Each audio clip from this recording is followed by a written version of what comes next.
गया है कि हम कार सेवा करें।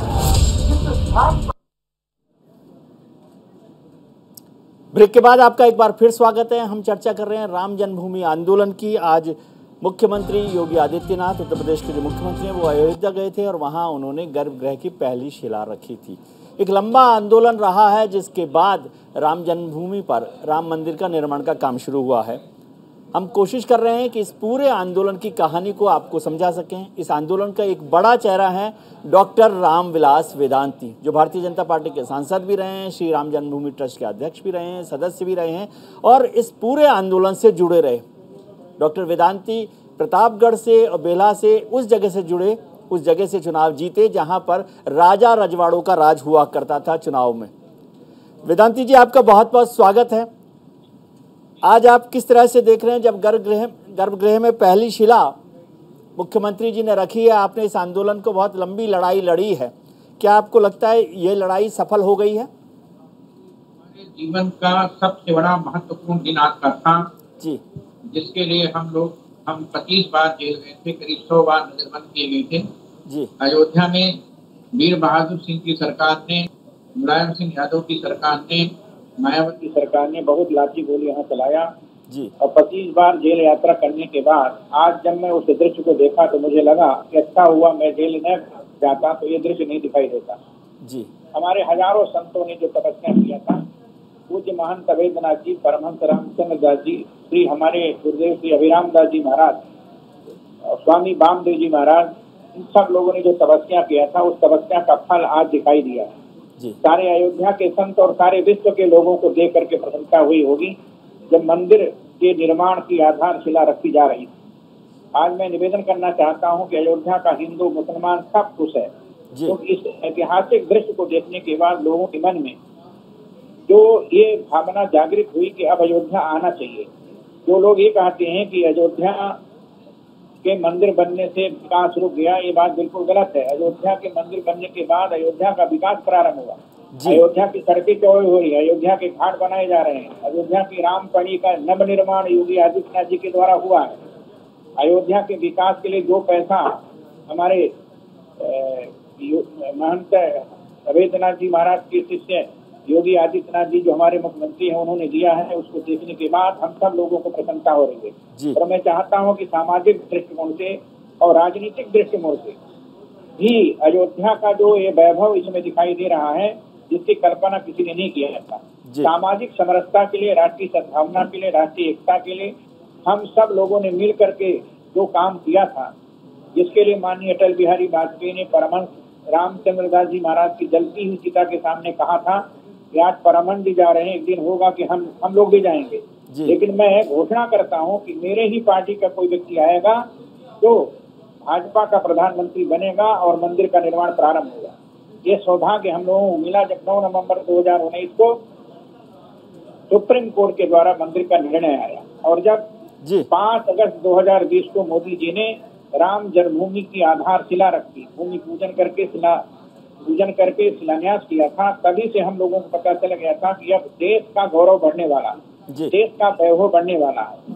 देश की सांप्रदायिक शक्तियों को कड़ा जवाब उसमें दिया था। सुप्रीम कोर्ट ने कह दिया था कि जहां राम लला विराजमान है वही राम की जन्मभूमि है। जिसको हम लोग हजारों बार बोलते थे लेकिन कोई विश्वास नहीं करता था, लेकिन अब कोर्ट का निर्णय जब आ गया तब लोगों को विश्वास हो गया कि मंदिर का निर्माण होगा। जी वेदांती जी, आप इस लड़ाई में, इस आंदोलन में लंबे समय तक जुड़े रहे हैं और आपने बहुत सारे साधु संतों का जिक्र किया, वामदेव जी महाराज का किया, वैद्यनाथ जी का किया, अभिराम दास जी का किया। बहुत सारे लोग इसमें जुड़े रहे हैं जिनका नाम आज लेना भी संभव नहीं है क्योंकि इतने नाम इसके साथ जुड़े हैं।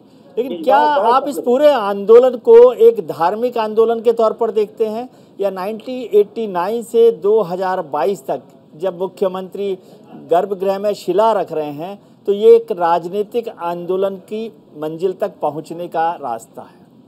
देखिए, ये आंदोलन आध्यात्मिक आंदोलन, सांस्कृतिक आंदोलन और राष्ट्रीय आंदोलन है।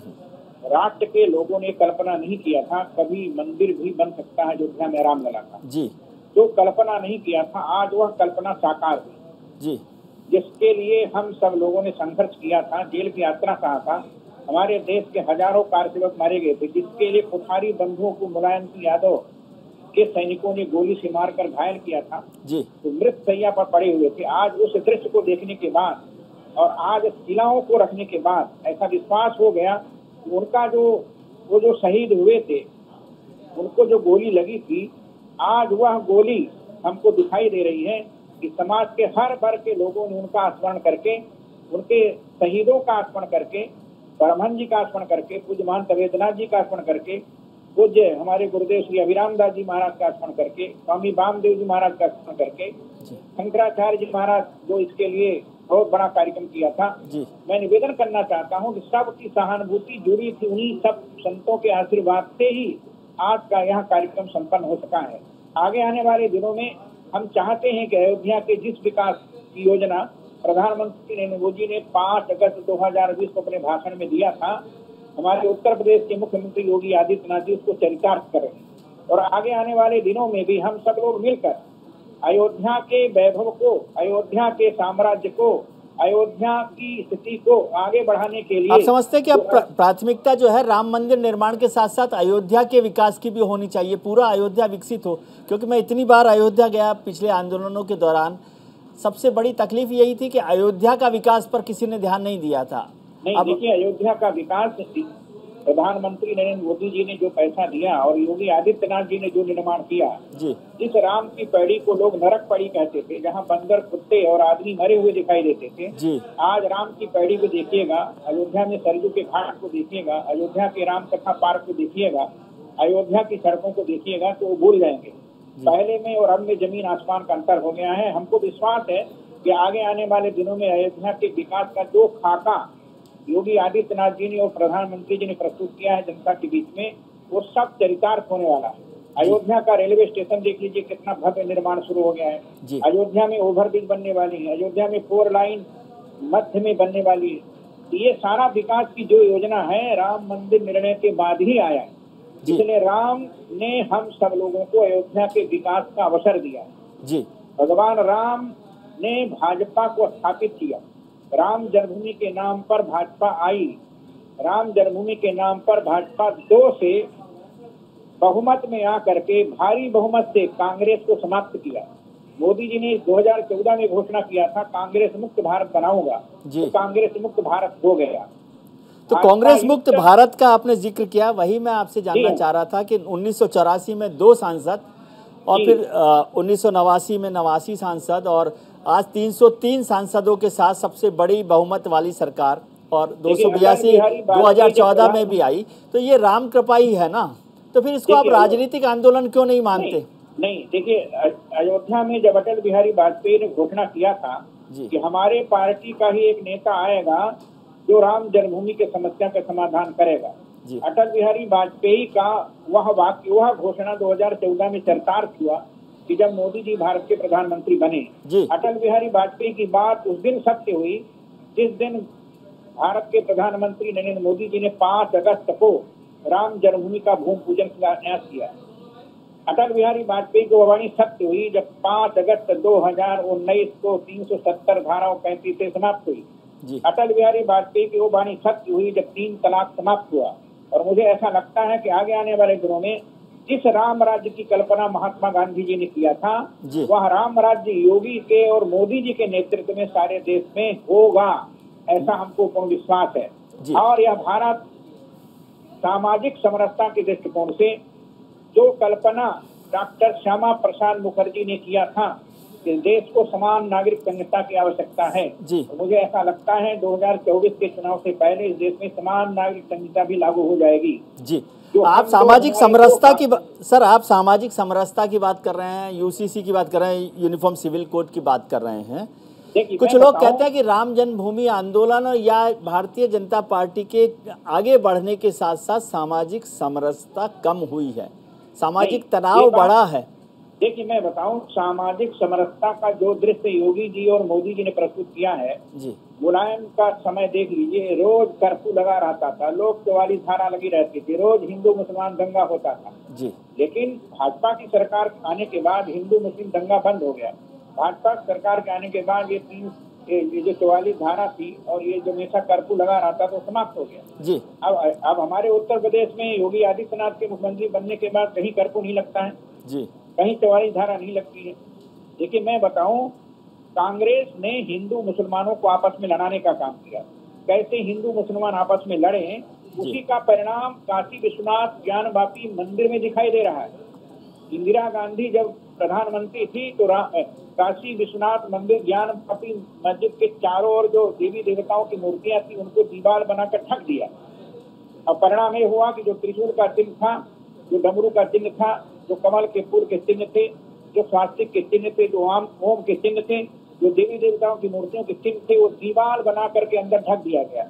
तो अब आप चाहते हैं वेदांती जी, अब आपने अभी जिक्र किया, चर्चा की ज्ञानवापी की, मथुरा की, तो क्या आप समझते हैं जो अभी चल रहा है, अब अयोध्या के बाद ज्ञानवापी और मथुरा श्री कृष्ण जन्मभूमि पर भी लड़ाई शुरू की जाए? देखिए मैं बताऊं, अब तो शुरू हो चुका है जी। आप शायद काशी नहीं गए होंगे, मैं अभी 27 मई को काशी में था जी। जो दृश्य काशी विश्वनाथ मंदिर का देखा, देखकर कभी मैंने कल्पना नहीं किया था क्योंकि मैं सन 73 से लेकर के सन 83 तक मैं काशी में पढ़ा था। मैंने वहीं से व्याकरणाचार्य किया, वेदांताचार्य किया, वहीं से PhD किया। मैंने वहाँ का दृश्य देखा था, लोग मुश्किल से गलियों से निकल करके विश्वनाथ जी का दर्शन कर पाते थे। आज तो गंगा से स्नान करके सीधे अद्भुत मंदिर बनाया है मोदी जी ने, जो मंदिर की चित्रकारी किया है, जो दृश्य वहाँ देखा, देखकर मुझे बड़ा आश्चर्य। मैंने कल्पना नहीं किया था कि काशी विश्वनाथ मंदिर का दृश्य भी ऐसा कभी हो सकता है जी। लेकिन जो कल्पना हमने नहीं किया था वहाँ, उस कल्पना को मोदी जी ने साकार किया। तो वही कल्पना नहीं, वो काशी विश्वनाथ का मंदिर तो बन रहा है वेदांती जी, उसका जो कॉरिडोर है उसका भव्य निर्माण हो गया है, लेकिन उसके जुड़ा हुआ जो हिस्सा है, अब ज्ञानवापी पर विवाद शुरू हुआ है, ज्ञानवापी को लेकर बात हो रही है, श्री कृष्ण जन्मभूमि को लेकर बात हो रही है, वहाँ से जुड़ी मस्जिद को लेकर बात हो, और उसके अलावा भी बहुत सारी मस्जिदों को फिर से हटाने तोड़ने की बातचीत चल रही है। तो ये कौन सी सामाजिक समरसता बढ़ेगी इससे? जब मुगलों का शासन काल आया तो भारत में 30,000 मंदिरों को तोड़कर मस्जिद का निर्माण करा। भारत में बहुत कम ऐसी मस्जिदें होगी जो मंदिर तोड़कर नहीं बनाएंगे। सारे मंदिरों को तोड़ करके ही मस्जिद का निर्माण किया गया। काशी विश्वनाथ तो प्रमाण है। मथुरा की जन्मभूमि देखिए, जहाँ ईदगाह बना है, उनकी सीढ़ियों पर हिंदू देवी देवताओं की मूर्तियों को उल्टा करके उस पर पैर रख करके मुसलमान वहाँ अजान करने के लिए जाते हैं। आप देखिए कुतुब मीनार में जहाँ देवी देवताओं की मूर्तियां उस स्तंभ में लगी हुई है, वो कुतुब मीनार कैसे हो सकता है? वो तो भगवान विष्णु स्तंभ है। वो सब जगह जहाँ कहीं भी देश के अंदर मस्जिदें हैं, मुझे बड़ा आश्चर्य होता है।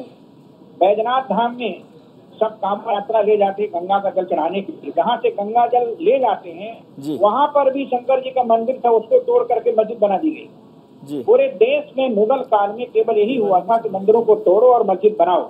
बहुत कम ऐसी मस्जिदें बनेगी जहाँ पर मंदिर को तोड़कर मस्जिदें न बनाई गई। हैदराबाद का जो वहाँ का चांद मीनार है, मैं वहाँ जाकर देखा, वहाँ मंदिर के चिन्ह है, वहाँ भी मंदिर था। जामा मस्जिद जो दिल्ली का है वो भी मंदिर था, उसको भी तोड़ करके मस्जिद का रूप दिया गया, जिसको जो 2-4 दिन पहले तूफान ने उसके शिखर को हटा दिया। तो क्या इसका मतलब ये माने कि अब आप जितने भी मंदिर तोड़कर मस्जिद बनाई गई है उन पर फिर से रिकंस्ट्रक्शन का काम शुरू करना चाहते हैं सामाजिक समरसता के लिए? कश्मीर के अंदर जब 370 धारा हटी तो वहाँ पर जिन मंदिरों को तोड़ा गया था, मोदी जी ने उन मंदिरों का पुनर्निर्माण प्रारंभ करा दिया। मैं अभी जम्मू गया था और जम्मू के महामहिम राज्यपाल मनोज सिन्हा से मैं मिला था। उन्होंने जो दृश्य बताया देखकर मुझे बड़ा आश्चर्य हुआ। मैं तो बहुत बार जम्मू कश्मीर घूमा हूँ, वहाँ पर गांव से हिंदुओं को भगा दिया गया। अब वहाँ हिंदू बसना शुरू कर दिया, मंदिर बनाना शुरू कर दिया, मंदिर का निर्माण शुरू हो गया। देखिए, ये कांग्रेस की मानसिकता थी कि हिंदुओं को भगाओ, ब्राह्मणों को भगाओ, इस्लाम को बसाओ। ये कांग्रेस ने केवल तुष्टीकरण के नाम पर समाज के लोगों को बांटने का काम किया था। हमारे मोदी जी ने सबका साथ, सबका विकास, सबका विश्वास, ये नारा दे करके सबको गले लगाने का काम किया। इसका परिणाम है कि भारत में शांति है, कहीं कर्फ्यू नहीं लगता है, कहीं हिंदू मुस्लिम दंगा नहीं होता है, सब कोई साथ में मिल करके चलते हैं। जैसे आज इकबाल अंसारी हम लोगों के साथ रामलला के मंदिर निर्माण करने के लिए पहुंचे थे। मैं जानता हूँ अच्छी तरह से इस देश का मुसलमान शांति चाहता है, लेकिन ये ओवैसी जो हैं और मदनी जैसे लोग और पाकिस्तान के साथ मिल करके आतंकवाद को बढ़ावा देना चाहते हैं। और ये बहुत ऐसे नेता, मैं नाम नहीं लेना चाहूंगा, जो मुसलमानों का साथ देकर के भारत में दंगा करा करके राजनीतिक रोटी सेकना चाहते हैं। जी, लेकिन वेदांती जी आप साकार करने के लिए मोदी जी ने जो काम किया है उस काम को आगे बढ़ाया जाए।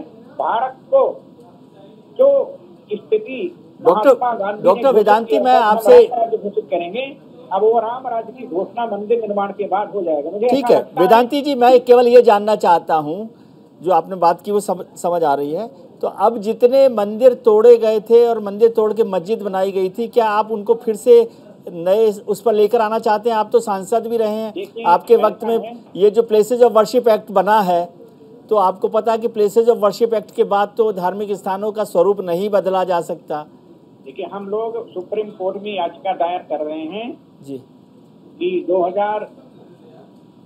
1999 में जो कानून लाया गया था 1991 में को हटाया जाए। 1991 में कानून को हटाने के लिए हम सब लोग लगे हुए हैं जी। और हमको विश्वास है कि 1991 में जो कानून नरसिम्हा राव ने बनाया था जी, वह कानून सुप्रीम कोर्ट चाहे तो हटा सकता है जी। और हम भारत के माननीय प्रधानमंत्री जी से, महामहिम राष्ट्रपति से चाहूंगा कि 1991 कानून को पार्लियामेंट में एक याचिका के रूप में स्वीकार करके और पार्लियामेंट में बहस करके 1991 की धारा को हटाने का काम। जी, यही मैं जानना चाह रहा हूँ कि 1991 के कानून को हटाना है तो आपकी पार्टी का बहुमत है संसद में, तो सुप्रीम कोर्ट के कंधे पर क्यों बंदूक रखना चाहते हैं? संसद में बदलिए।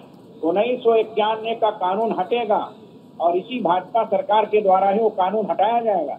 जो भी कानून गलत बने हैं उन कानूनों को हटाने का काम हमारे मोदी जी कर रहे हैं। हमको विश्वास है कि वो कानून भी हटेगा। लेकिन आपको लगता है कि इससे सामाजिक समरसता बनेगी? बिल्कुल। देखिए इस देश का मुसलमान शांति चाहता है। मैंने देखा काशी के कई मुसलमान, जब मैं वहाँ गया, कई मुसलमान महिलाएं भगवान शंकर का अभिषेक कर रही थी जी, और वो कह रही थी कि किसी मस्जिद के सामने नंदी थोड़ी रहता है जी, ये तो मंदिर है, मुसलमानों को चाहिए कि छोड़ करके किनारे हो जाए। मैं तो कोर्ट से कहूंगा कि वहाँ नमाज और अजान करना बंद कर दें और हिंदुओं को स्थान छोड़ दिया जाए बिना झगड़े झंझट के। जी, सामाजिक समरसता के दृष्टिकोण से, सांप्रदायिक सद्भावना के दृष्टिकोण से काशी का मुसलमान चाहता है कि यहाँ शांति बनी रहे और ज्ञान वापी मंदिर था, मंदिर है और मंदिर फिर से ज्ञान वापी में बनना प्रारंभ हो जाए, ये वहाँ के मुसलमान भी चाहते हैं। जी, बहुत बहुत शुक्रिया वेदांती जी आपका कि आपने वक्त निकाला और हम लोगों को इस बारे में जानकारी दी। आपका बहुत शुक्रिया।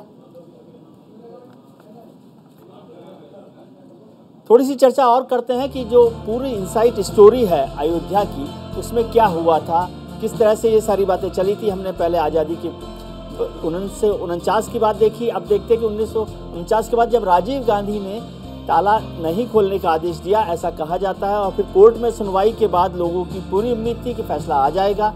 तब तत्कालीन जिला जज के.एम. पांडे ने डीएम और एसएसपी को तलब किया। डीएम एसएसपी के आदेश के बाद जिला जज ने आदेश जारी किया।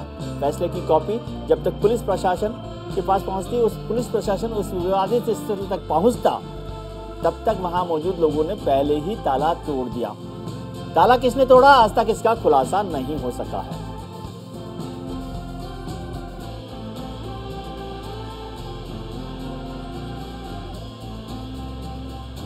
कांग्रेस और विश्व हिंदू परिषद की नजदीकी, ये सब लोग समझते हैं कि क्या था क्या नहीं था। ये दौर है 1980 से के करीब का। 1989 के दौर में विश्व हिंदू परिषद और कांग्रेस नजदीक आ रहे थे। उस समय सरसंघ चालक बाला साहब देवरस ने बीजेपी और वीएचपी के रिश्ते मजबूत करने की कोशिश की। 1989 में बीजेपी ने पालमपुर अधिवेशन में पहली बार राम मंदिर आंदोलन का समर्थन किया, उसका प्रस्ताव पास किया। आडवाणी के तैयार इस प्रस्ताव के पक्ष में अटल बिहारी वाजपेयी नहीं थे, लेकिन प्रस्ताव पास हुआ। इस विवाद को अदालत के जरिए नहीं सुलझाया जा सकता, ये उस प्रस्ताव में कहा गया था।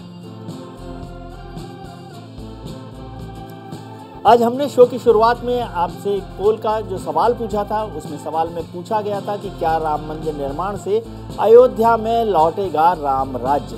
इस पर आपकी प्रतिक्रिया हमें मिली है और 89% लोगों ने हाँ के पक्ष में पोल किया है। 89% लोगों ने कहा है कि राम मंदिर निर्माण होने से अयोध्या में राम राज्य लौटेगा। 11% जनता इसके पक्ष में नहीं दिखाई दी। 89% लोग इसके पक्ष में हैं।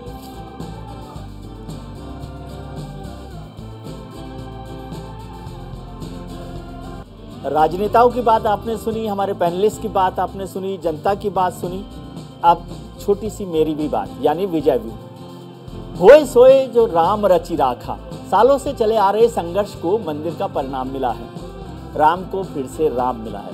इसे नींव का पत्थर कहें या फिर मील का पत्थर, आखिर राम को अपना घर मिल ही गया। लेकिन सफलता की ये यात्रा इतनी आसान नहीं थी। पद यात्रा, रथ यात्रा, वकालत, अदालत, समझौता, खिलाफत, एक लंबे वक्त का वनवास सहना पड़ा। एक रामायण वाल्मीकि ने लिखी थी, दूसरी रामायण सियासी पार्टियों ने लिखी। दैहिक दैविक भौतिक तापा, राम राज्य नहीं काहुई व्यापा। सब नर करही परस्पर प्रीति, चलही स्वधर्म निरत श्रुत गीति। मोरल ऑफ द स्टोरी यह है कि राम राज्य फिर से स्थापित होना चाहिए।